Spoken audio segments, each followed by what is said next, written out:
What's up, party people? Welcome back to The Good, the Bad and the Stupid. It's Thursday the 28th of November. I'm still saying party people. That one's wearing a bit thin, but it's nearly Friday, so it's time to party. So maybe you're getting in the mood. Thursday's almost as good as a Friday, isn't it? Because Friday you just decide to do nothing at work or get away with as much as you possibly can. Drinking in the lunch hour, coming back to work, falling asleep in the toilet, ordering sandwiches from the sandwich shop, taking long breaks, all that stuff, fag breaks, you name it. That's what we used to do anyway. But long lunches, 2-3 hours in the pub or something. That's what the bosses do anyway. Fucking hell, they set the precedent in our place. They'll go to the toilet, they go to the pub about 12 o'clock. They come back about 3 o'clock. Our actual boss of my office, always pissed, especially on a Friday, but not exclusive to a Friday. He enjoyed himself. He made his, I don't think he did a lot. He just sat in his office and that was it. Just sort of probably, when the internet first started, round about then, when it was probably just learning how to use the internet,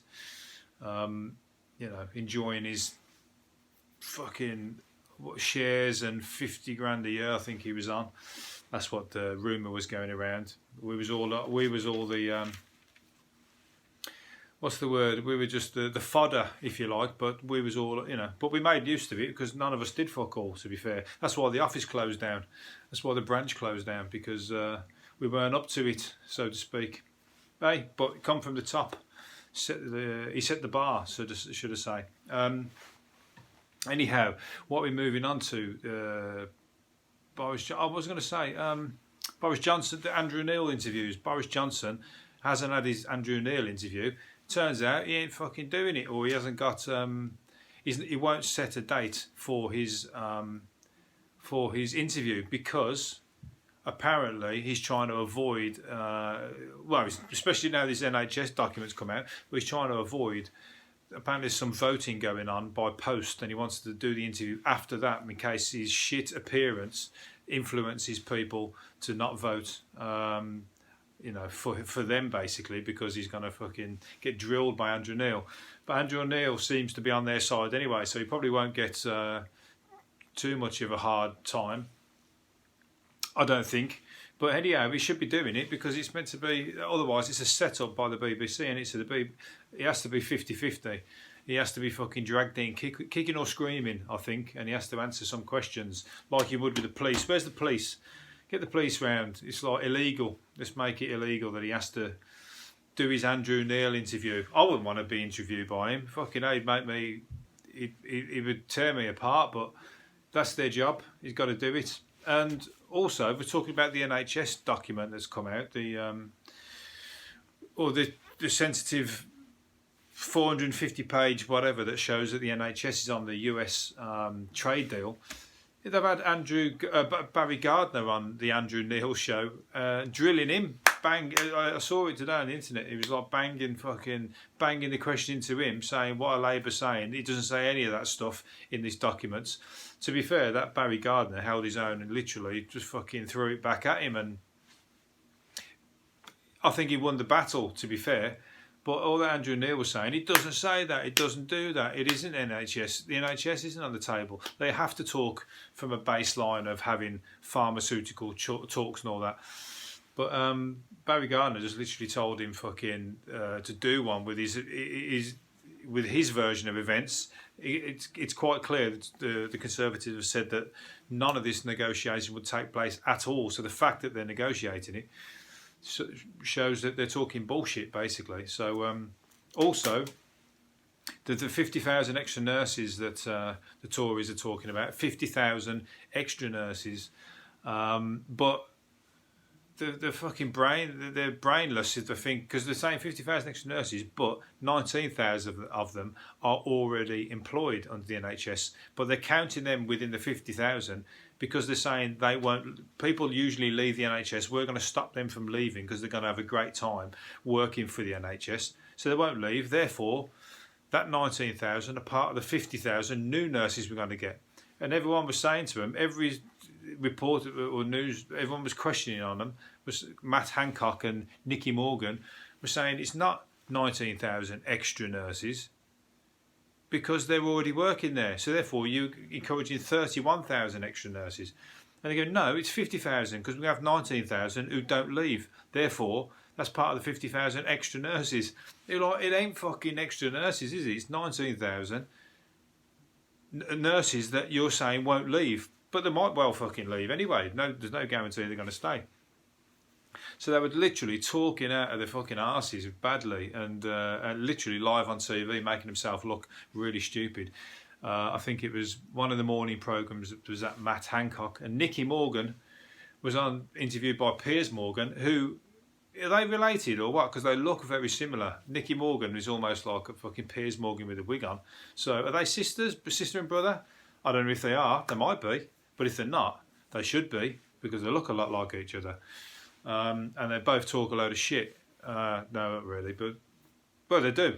But they were luckily they were talking shit together. And Piers was, to be fair, he calls people out on stuff and he fucking drills them. And he was drilling her, and he had the right reason to do it. So I enjoyed that exchange. But sometimes, and I liked his exchange when he was with the Mr. Broccoli, the climate change guy, because he was just a fucking knobhead. When he'd come on with a broccoli-looking head, come on with a piece of broccoli, fought a head, and tried to sort of talk about climate change, and he was never going to look anything other than stupid, trying to defend your position with a fucking head that looks like a piece of broccoli, for fuck's sake, and a painted green face. Plus, he had nothing sensible to say anyway.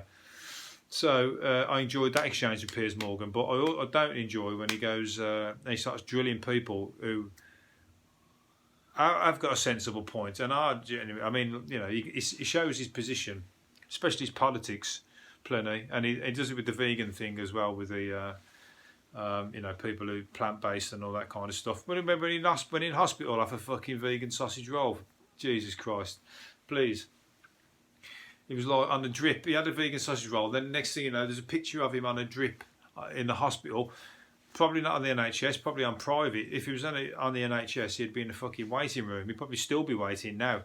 He'd probably be dead off the sausage roll, because there's not enough room or beds for people, and lots of people are having to die. I was going to say then, lots of people are dying because they can't fucking get into suit. They don't realise how serious it is, because it's serious.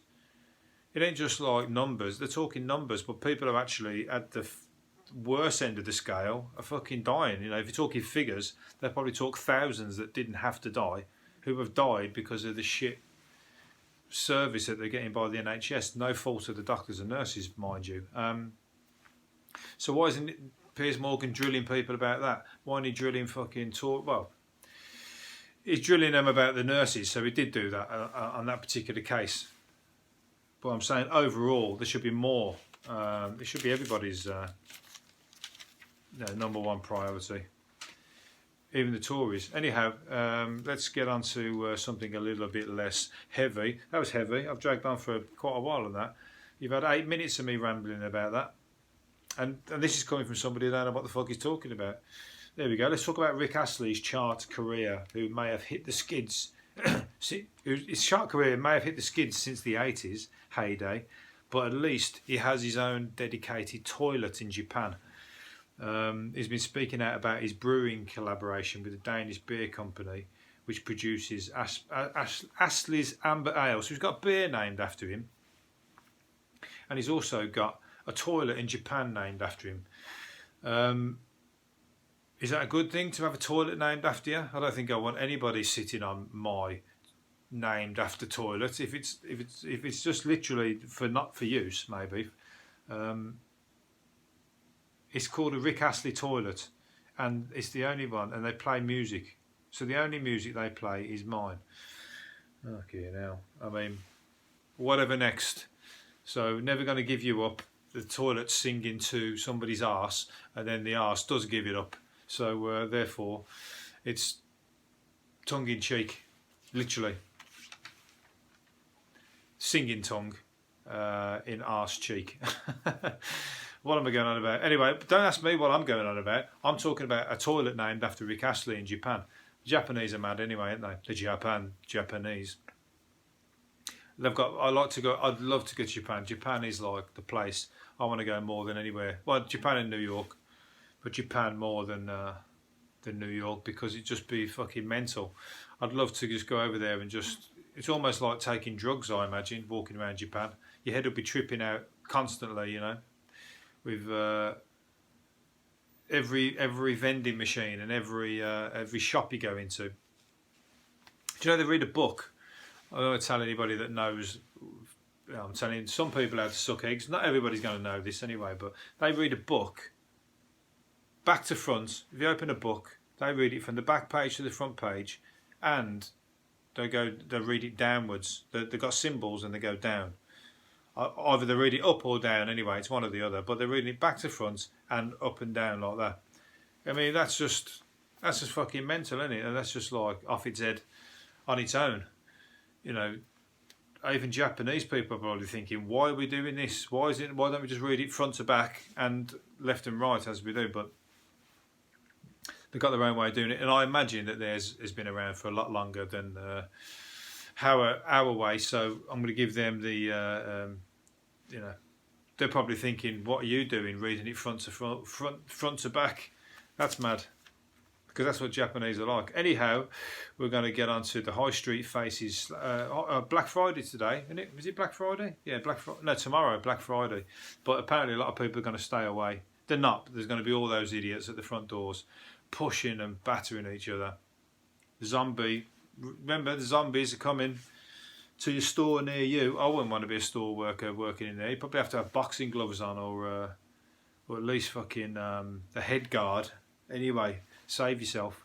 But apparently a lot of people are going to be doing it online because they're going to be too embarrassed to go and battle it out in the shop. And there's going to fucking be online like the Glastonbury tickets. You know, and you're ready at 9 o'clock and you go like those old computer games, bang, bang, bang, bang, bang. And then you miss out. I did that about twice for Glastonbury tickets and missed out both times. Got bored of it in the end. It's good, but you know, if you can't get the tickets, I'll leave it to somebody else, and if they can get them, then. But it's literally be there at 9 o'clock, pressing it, and you miss out almost every time. 250,000 people get the tickets. Probably the same number are applying and don't get them. So, yeah. But I do know somebody that gets them every time. They've just got the knack. They must have the golden finger. You know what I mean? They've got the golden touch.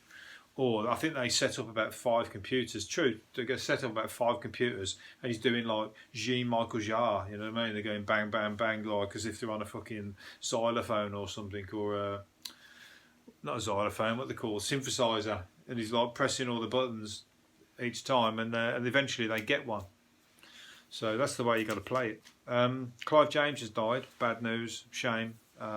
He was a great TV presenter, wasn't he? Fucking hilarious. The Clive James show. That's when, what's it called, prank TV or funny, like You've Been Framed things. That's where it all started, wasn't it? It started on, was the guy Norris Water with his book. Oh, what was that programme? They used to do it on that anyway, spoof TV and stuff like that. But Clive James used to do it roughly about the same time, and they used to have all the adverts from Australia, from the crazy adverts that they'd have in all different countries and stuff. And I think, did they have the Japanese stuff on his show, the endurance stuff? I think they might have had that on there as well. But it was funny as fuck anyway. He said some good stuff, and he said here's some phrases from him anyway. 80 he died. A life without fame can be a good life, but fame without a life is no life at all. I'm living the life without no fame, and I've got no life. So I'm fucking double whammy. I'm getting a fucking double pummel there. So let's change that. Let's have a life with fame. I'll try no life with fame. At least I've got the money. And you can have a life if you want. What was the other thing he said? Fiction is life with the dull bits left out. Yeah, I don't know what that means. I ain't got time to think about that one. Delivering the State of the Union. Oh, this is on George W. Bush. Delivering the State of the Union. That bloke couldn't deliver pizza. Oh, that's on George Bush. That's true. George Bush fuck me, George Bush was the thickest. I mean, Donald Trump's right up there, but George Bush was the thickest president we've seen, isn't he? He's done some right. I love the best one when he said, I know how hard it is for the average American when he's trying to make ends meet and put food on his family, and he's trying hard to put food on his family, and he's talking about trying to put food on the table when he got his shit back to front. What was the other thing he said? "I'll fool me once, and you won't fool me once." And he thought about it. He's like, "Fool me twice, and you'll never fool me." And he just got that whole thing fucking back to front. I don't think he corrected himself either. He just fucked it up. "Fool me once, and you'll never fool me again." Whatever the saying is.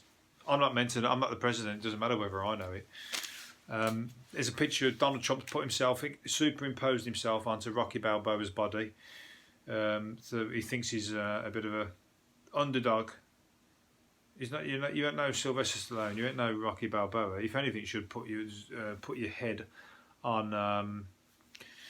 What should he put his head on? George Bush's body. There you go. Get a fucking picture of George Bush. Superimpose your head on that, and you're kind of like a more annoying version of that. You ain't like no Rocky, are you?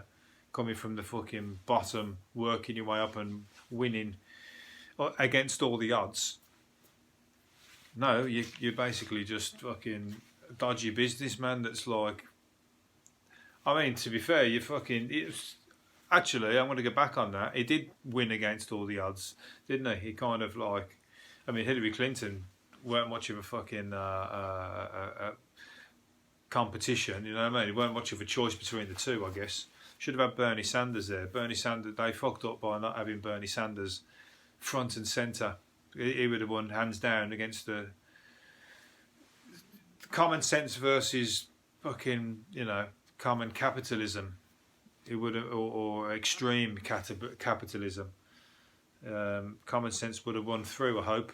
Probably pretty much in the same way that Jeremy Corbyn's coming up from behind in this competition, if you like. Still, it is what it is. It's kind of left versus right at the moment, isn't it? So it is a bit rocky. It's kind of left hook versus fucking right uppercut, maybe. Or maybe the person who lands them both gets to win. Robert Redford don't like President Trump anyway. Robert Redford has come out and accused him of being a dictator-like. And the company, it is a company anyway, America, isn't it? But the country is turning into like a dictatorship under President Trump, and they need to get out of it or fuck him off before things get any worse. Which is basically like another 4 years of the guy. But what I pulled it out for is because Robert Redford still looks pretty damn good for his age. He's like 80. How old is he? 83. Robert Redford. And he still looks fucking the business. He's got all his hair, still red as well, and he looks really good for his age. And I always thought him and Paul Newman they just looked the bollocks, didn't they? Most of their lives, they were like good-looking dudes, especially in Butch Cassidy and the Sundance Kid. They were just like I don't say role models then. I don't say role models, but they were just like cool fucking guys. You know what I mean? You just like everybody wanted, men, women, whatever, were just in awe. I was anyway. Blue eyes, Paul Newman, and I don't know what Robert Redford's nickname is. I think he had one, but I haven't got it off the top of my head. But they did another film. What was the other one? The Sting. That was a good film. Gotta watch them if you haven't seen them. If you haven't seen Butch Cassidy and the Sundance Kid, what are you playing at? Stop watching Captain America or whatever, and start looking at some classics, because that's one of them. The Irishman's coming out. I think it's coming on Netflix. That's good because that's good. That is. It's on the cinema, but I think it's coming straight to Netflix as well. So that's cool, man. It's almost worth buying Netflix for 1 month. It's cheaper than the cinema, isn't it? You'll get some tips on this channel, right? I'm overrunning again. I've whittled down. That was all that bloody, what's it called? All the talk about the politics. Fucking hell, rambled on that one a bit. Victoria Beckham's fashion firm has lost 42 million quid, including a record £12 million last year. Why do they keep rolling on with it? They're obviously making money, but they're running at a loss. That's what they do, don't they? They bank all the money out. I bet she's taking money out. She ain't working for fuck all, is she? She ain't working for nothing. They don't do it. What's the point? Well, she's doing it for just for the sake of having a fashion brand, to be seen in the fashion world, to be invited to fashion shows, you know, putting on a front, but really it's all shit and doing crap. You think, what's the point? But at the same time, some companies do that, and they take all the money out, don't they? So they siphon all the money out, but still run it at a loss. So they don't have to pay any tax, but all the dividends go out to the shareholders. I know how it works. We're all fucking at it. Anyhow, she's running at a loss. I don't think, I've saw some of the things that she sells, like pairs of socks for like 250 quid, something ridiculous like that. No wonder. I think even the rich people have some sense and go, hang on, that's just ridiculous, I'm not paying that. She's taking the piss out of us, and we're meant to be her pals. Some partners never, are you addicted to your phone? Some partners never, no longer even look at each other. Imagine that, you're just sitting on your phone. You're on your phone, she's on your phone. And it's like, what the fuck? It's like two different worlds going on. Easily done. I'm not addicted to my phone. I guess I do everything on my phone. I work from it. I do all sorts of stuff. So it seems that I'm addicted to my phone, because I do that rather than put the laptop on there. I can't be bothered with the laptop. So I guess I'm kind of having to get addicted to the phone. I'm forced to use it all the time. So and it does actually, you know, I have to check emails on it and do all that kind of business. So God help me if I fucking meet somebody who's like Instagram. Oh, I can't be with somebody who's like, oh, take a photo for me Instagram. Can you do this for me Instagram? Can we do me you know, get me. I saw two girls when I was in, where was it? Budapest, stood by the swimming pool, and they were just taking. They must have took about 100 photos of each other in so many different positions, all for Instagram. I mean, they look great. Don't get me wrong, the pictures would have been good, but dull, really dull. Sorry, if you're going to do that, just don't do it around your boyfriend, because he'll get bored. And same, there's blokes doing it as well. Don't do it around your girlfriend, because she'll think you're a fucking, you know, you're out for more attention than just off her, put it that way. Especially if you're one of these guys who's flossing when you've got no money, but you're pouring champagne all over your watch. You're going to come unstuck one day, somewhere down the line. You mark my words. Someone who's come unstuck is, what's he called? Katie Price. Katie Price has gone bankrupt, didn't she? She's gone bankrupt, and she must also be hiding money, because she's been living it up too much over the past few months to just walk away bankrupt and go, right, that's me, skint for forever. She's squirreled money around somewhere, away somewhere. And it's just, anyway, the story is about Alex, who's her name? What's his name? Alex, her ex-boyfriend anyway, Alex, who is suing her for 100 grand. And he's like, suing her for 100 grand, but she's just gone bankrupt, so he ain't going to get his 100 grand, is he? He's just going to go on the list of creditors. So he's picked the wrong time to do that. He should have waited till a bankruptcy's finished and then do it. But unfortunately, he's just going to be one of the creditors that's getting like a few pence, and she's still going to be out social media, fucking, you know, walking out the sea with fucking tits hanging out and all that kind of stuff. So well, she got no shame. She knows how to fucking turn a quid anyway. She won't be far off her making some money, and she's got no, like I said, no shame. So she'll do probably fucking next to nothing for it, next to everything for it, should I say? Right, I'm going to finish up on two more things, or one more thing. Star Wars actor John Boyega has admitted his script for the latest movie ended up on eBay after he left it under his bed. As he left it under his bed, and he said a cleaner found it after he went partying, and then passed it to someone who put it on the auction site for 65 quid. And then Disney managed to buy, it's called The Rise of Skywalker. They bought it back off eBay for 65 quid, I think. Why don't they just say that's ours? Well, saying that, they probably would have like scared them and they'd have gone underground if they knew it was for real. But Oh, just where's the cleaner gone? Is that your cleaner from your house, or is it from a hotel? A hotel, I can imagine, if you've just walked out and left it there, your cleaner in your own house. Surely you can fucking catch them and like do them or something for it, because that's like, how much of a crime is that? Nicking somebody's script would have been worth a lot of money. 65 quid. They've missed a trick there. A lot of fans would have paid fucking big wonga for that. Right, last one I'm going to do. A drunk who nicked burgers from a butcher's shop was caught after asking a chippy to cook them.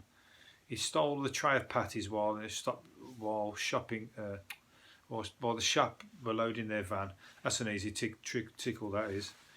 When the van driver starts loading the van, he's gone into the shop and nicked them.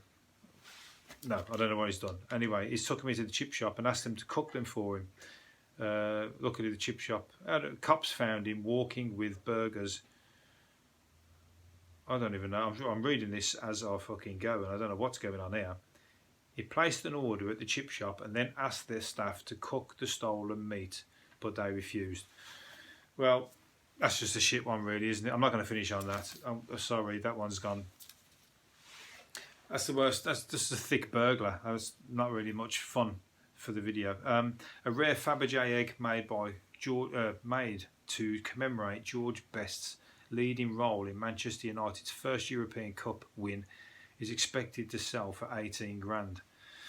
Bit out of my price range. George Best was, just goes to show you what a fucking piece of work, or how famous he was at the time under Manchester United, how far he stood out against everybody else, that they made a Fabergé egg after him. I don't think that's ever going to happen on my watch for me, but nevertheless, if you're interested in that and you're a big Man United fan, get down the bank, get your 18 grand out. He's probably going to go for double that anyway. So anyway, I'm checking out, so hopefully you've enjoyed it. I'll see you later. I'll see you tomorrow. Bye.